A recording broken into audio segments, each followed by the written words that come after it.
Well, the media mob, they had another meltdown today, all because Donald Trump stopped at a cafe in Miami after his arraignment, where he was warmly greeted by many supporters. Fake Jake Tapper, he couldn't take it, overcome with righteous indignation, because he's so smart. He only got the Russia hoax wrong for 3 long years. Take a look.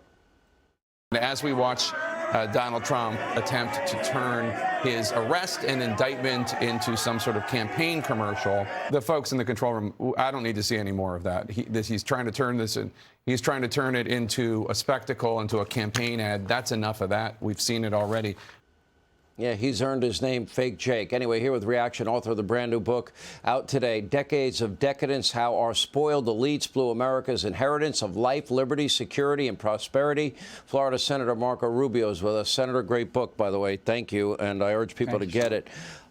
Your reaction to the events of today, and I really want your reaction as to the FBI being uncooperative as it relates to not only the document that Senator Grassley and James Comer wanted, but now the new information that there are 17 tapes that an executive from Burisma had?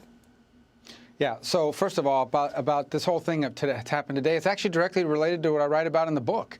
What I write about in the book is that this country, the people in charge of this country decided that we now lived in an era, this is at the end of the Cold War, where it didn't matter if we sent our jobs to another country, didn't matter if we got rid of all of our factories, that we can now make decisions on what was in the best interest of the global economy, not the best interest of America, that it was okay to unleash this cultural war, this hysteria that now has infected every part of our lives. None of this mattered anymore. And now we're seeing the results of it.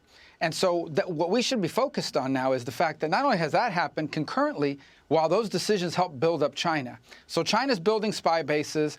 China is going all over the world, undermining America, building up their military. And that's what we need to be focused on. And instead, we have to focus on, I agree with Jake Tapper, a spectacle. But the spectacle wasn't Trump going to Versailles and Little Havana. The spectacle is this prosecution.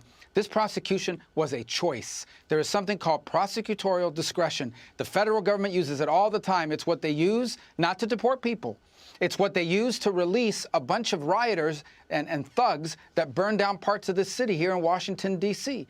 And they had a choice to make, and they should have looked at this and said, there's no victim here. There's no harm that's been caused. Even if everything they allege is true, which we don't know if it is, but even if everything they allege is true, there's no harm to the country, but there is certain harm now from this. This will deeply divide an already polarized and volatile country, doing tremendous damage to America at a time when we should be focused on the threat from China and the threat we face to our greatness. We are subjected to this ridiculousness because it was a choice, a political choice by a prosecutor. That's why they chose to do this.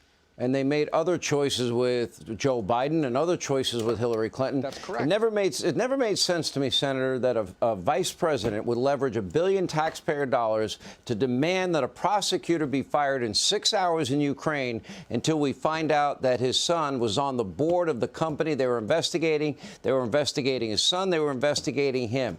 And now we learn that the FBI, in fact, has information from a credible source that they paid hundreds of thousands of dollars to, and they've been hiding it from congressional committees and your colleague, Senator Grassley. What does that tell you, Senator? Well, it tells you that the choices are all one-sided here, okay? They have a credible informant, apparently, that came forward with this investigation, and they chose not to pursue it. They had someone else they called a credible source. It claimed that they had a dossier that turned out to be fake, and they chose to submit this country to 3 years of an investigation that turned out to be fake. They chose not to prosecute Hillary Clinton. They chose to only charge Sandy Berger after he stuffed classified material in a sock and stole it, not to charge him with anything more than a misdemeanor. On issue after issue, they choose not to move on these things because it would. But when it comes to anything that's Republican and particularly Trump, they always choose to go for the full. They're in essence asking for a life sentence. And the damage this is doing to our country is tremendous. I imagine they're watching the stuff in Beijing and they're giddy about it. I mean, to them, this appears like America's destroying itself. We're just going to keep doing what we're doing to take over the world because they're doing it to themselves. And all because this is political. This is designed to, they've made the choice that no matter what damage this causes our country, it has to be done because we need to get this thing in place before the 2024 elections. It's a sad day for the country. Yeah. It's a damaging day. And all these giddy people on TV, all these media hypocrites, they're going to rue the day that this happened because it's going to be bad for our country. They could be presiding over the destruction of the greatest nation in the history of the world, and the people that are making these choices are responsible for it.